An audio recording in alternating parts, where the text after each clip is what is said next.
ملك توبيا لا داعي لقني oo ay heshiis saddex geesooda ay isla gaareen madaxweynaha Soomaaliland Ethiopia iyo baadariyada Choice heshiiskaas waa la dhameeyay wasaaradda social media ku jirtay ee dadku aad ilaa maanta ay ruuxiyeen heshiiska waa la dhameeyay xalay waxa deetna ku guntaday markii dambe Cabdimalik oo u huray wixii ay u huri kareen awoodooda isku geeyay odayaal isku deegaan ka soo jeedaan ma waad salaamay maanta waxaan kala soo fadhiisanay inaan yar ka hadalno arrintii baryahanba social media ku jirtay ama sawirada gudaha Cabdimalik Musocdoon arrinta Cabdimalik Musocdoon waxaan uga hadli doonaa saddex qodob ama afar qodob qodobka koowaad waxaan isla eegi doonaa Cabdimalik Musocdoon wixii loo xiray qodobka labaad kale waxaan eegi doonaa hablaha la yiri waa caayay ama Cabdimalik leeyahay sumcad hableed ayuu meel ka dhacay ay saddexaadna waxaan isla eegi doonaa arrinta la yiri madaxweynaha ayuu ku tilmaamay beenaale oo Cabdimalik arrinta madaxweynuhu meel ka dhacay nidaamka madaxweynaha midda kale waa xog ilaa xal soo baxay muddo afraad oo dambaysa oo ah Cabdimalik in Ethiopia loo gudbiyay taasna isla eegi doonaa wixii ka jira November muxuunba midda koowaad haday ku horeyno Cabdimalik Musocdoon sababta loo xiray maxay tahay Cabdimalik waxa uu ka hadli jiray oo bartiisa Facebook ama qoraal ama maxaan ku dhahay muuqaal soo gelin jiray oo kaga hadlayo xarumaha sida xarunta dhaqanka abaarso iskuulka abaarso iyo jaamacadda markii dambe ku soo beertay jaamacadda Barwaaqo Cabdimalik arrimaha uu ka hadlayay mid kasta cadeyntiisu keen jiray haday tahay xarunta dhaqanka oo dadka lagu soo casuumo dadka dhaqamada quraacan wata isa qowmuluudka dadka lagu tilmaamo kale ama ninka wax ka raadiyay naagtuna wax ka raadso sidoo kale iskuulka abaarso ninka haysta waa ninkii soo casuumay ama ninkii waddanka keenay dadkan dhaqanada noocaas wata jaamacadda Barwaaqo ayaa ku soo beertay markii dambe oo madaxweynuhu ka qayb galay qalinjabateeda jaamacadda Barwaaqo gabadha haysta waa gabadh baadariyada wana halka ugu weyn ee dadku ku tumiyaan la ku xiray Cabdimalik sababta loo xiray tahay markii uu cadeynta soo dhigay ay dadka badankiisu leeyihiin waxa la ku xiray inuu ka hadlo oo cadeynta soo dhigo gabadha baadariyada Cabdimalik sababahaas wax ka baxsan horta loo xiray ma jirto midda kale dooniyana ka hadla waxa weeye hable waxaan arkaynay waalidiinta soo fadhiistay ilaahay hablaha iyaga balacay meel badan kaga dhacay sumcad sharafeed iyo dad siyaasiyiin oo leh sumcaddii habluhu meel kaga dhacay dadkooda caayay Cabdimalik marnaba meel uu kaga hadlayo ama meel ku qorayo maynaan arag hablaha Soomaaliyeed ee halka jooga waxaas ay sameeyaan ama dhaqankaas ay sameeyaan ama xumaantaas ay leeyihiin meel laba ku maynaan arag laakiin isagu wuxuu ka hadlayay mar walba dadkan meesha haysta ama lagu soo casuumo ama soo booqda ama dadka iyagu haystay ka maamulay dhaqanada sameeyaan iyo dhaqanada guraan iyo diimaha haysta kuwaas ku hadlay jaamacadda Barwaaqo gabadha haysta oo gabadh baadariyada sida cadeynta markii dambe soo wada baxday ee lagu doogaanay waa gabadh liiska ku jirta 10 baadariye ugu sareeya Afrika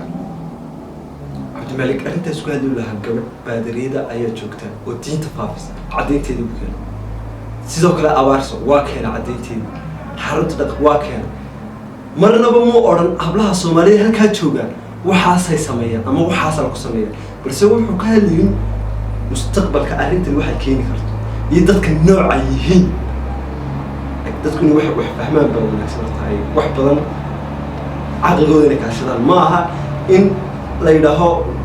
been anti la bomboniyo aniga wax baan arkay dadkan kiiska in la sii bomboniyo oo kiis la sameeyo kiis anti la ka misho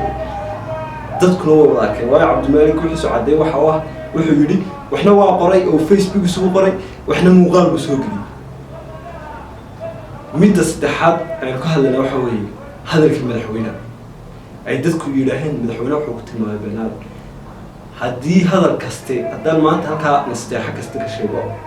waxa doon ku nasteexay haddaan xagga xumska taga xagga xum buu ku ila baadhiyo cabdimalik marka hadalkiisa ku noqono ma odhan madaxweynaha beenaadaa tahay ma odhan waxba kala garan maysid madaxweynuhu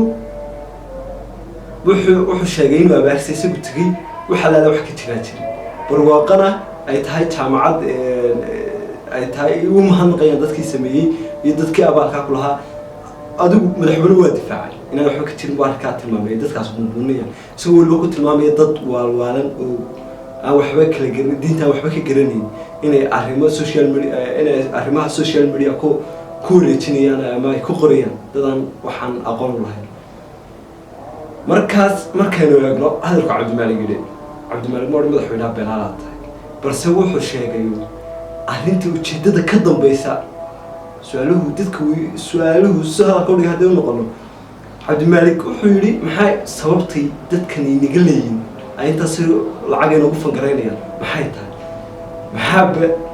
markuu baadiriyadda soo dhigay oo caddayntii soo dhigay saacadeer kadib baa la xidhay cabdimalik sidaynu wada ogeyn saacadeer ka hor markuu facebookiisa ku baahayay markaba waa la xidhay cabdimalik marnaba madaxweynaha meel ku sheegay inuu beenaale yahay iyo inaan waxba kala garanayn ma jirto taasuna halkaasay iyaduna ku dhammaatay dadka kayskaa sameynaya mid kalaa jirtay oo xalay soo baxaysay ilaa xalay ilaa maanta arrimaha social mediaha ku jiray arrintaas waxa weyn cabdimalik Ethiopia loo dhaadhicinay oo ay heshiis saddex geesooda ay isla gaadheen madaxweynaha Somaliland Ethiopia iyo baadiriyadda Choice heshiiskaas waa la dhameeyey waa sida hadda social media ku jirtay ee dadku aad ilaa maanta ay rogayeen heshiiska waa la dhameeyey xalay waxaa deetna ku guntaday markii dambe cabdimalik oo u huray wixii ay u huri karayeen awoodooda isku geeyey odayaal ay isku deegaan kasoo jeedaan ama ay kasoo jeeda gobolka Togdheer ama isku deegaankiisa ka yimaadeen markayna haddaba waxaasoo dhan isku soo wada duudubno arrintaasoo dhan markay isku soo duudubno arrinta cabdimalik sababuhu xidhiyey kiisaska loo sameynayo in Ethiopia loo gudbiyo waxaas oo dhan markay isku soo duudubno cabdimalik ma jirto arrin lagu sii hayo ama xabsiga lagu sii jiro ama lagu sii xidhaa waayo wuxuu ka hadlay shakhsi ataaka mu hadlo dadna muucaayan caarna muucaayan waxa uu ka hadlay dad afkaar iyo diime sida oo weliba caddayntoodii keenay in wax la ka qabto waayo dowladdu ama xukuumaddu ay mas-uul ka tahay waxa dadkaas ay sameynayaan ama goobaha ay dadkaas waxaa ku faafinayaan ama ay maxaa degayin inay iyadu mas-uul ka tahay wax ka qaban karto intaasuu sheegay cabdimalik intaa maadaama uu sheegay ma jirto sabab madaxweyne ma caayin hablo ma caayin cid kale ma caayin ma jirto sabab lagu xidho oo sharciya hadday noqoto sharci islaam oo kii ilaahay lagu xidhay sharci waddanka u yaalla midna sabab sharciyu ku xidhayay mataa arrintu marka la isku soo wada duubo waxay noqonaysaa